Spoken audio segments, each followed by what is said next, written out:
আলাইকুম hello everyone, কেমন আছেন সবাই? আমি আলহামদুলিল্লাহ ভালো আছি। আশা করি আপনারা সবাই আল্লাহর রহমতে ভালো আছেন। তো এই যে দুপুরে রান্না এখনই শুরু করে দিলাম, করলা ভাজি করতেছি। যেহেতু ছেলের স্কুল আসছে তাই একটু তাড়াতাড়ি করেই রান্না শুরু করে দেই, যাতে করে স্কুল থেকে এসে আর রান্না করতে না হয়। আর এখানে হচ্ছে সুরা মাছ রান্না করতেছি, আমাদের ওই জায়গাটাকে সুরা মাছ বলে। সুরা মাছ দিয়ে হচ্ছে আলু দিয়ে রান্না করতেছি।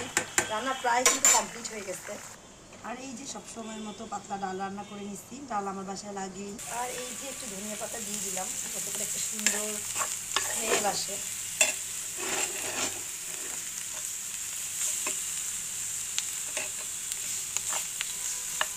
লালচে করে ভেজে নিচ্ছি। তো এই যে ফাইনালি আমার রান্না কিন্তু কমপ্লিট হয়ে গেছে। করলা আলু ভাজি আমার অনেক পছন্দ। এই যে এখানে সুরা মাছ দিয়ে আলু দিয়ে ঝোল, রান্নার কালারটা অনেক সুন্দর আসছে মাশাআল্লাহ। এই তো রান্না বান্না কমপ্লিট হয়ে গেছে।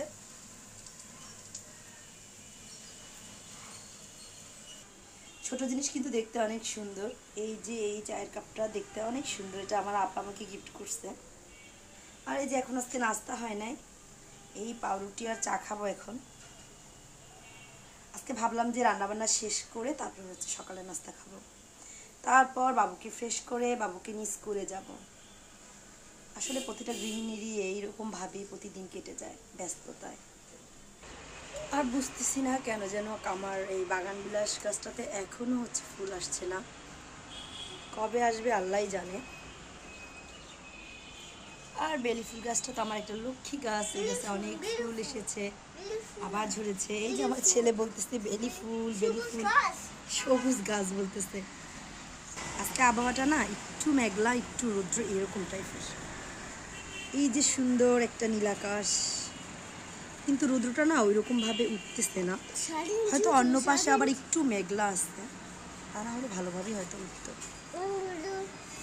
যাই হোক, সবাই ভালো থাকবেন, দেখা হবে নেক্সট কোনো ভিডিওতে। আর অবশ্যই আমার ফেসবুক পেজটা ফলো করে দিবেন আর আমার ইউটিউব চ্যানেলটা সাবস্ক্রাইব করে দিবেন। আল্লাহ হাফেজ।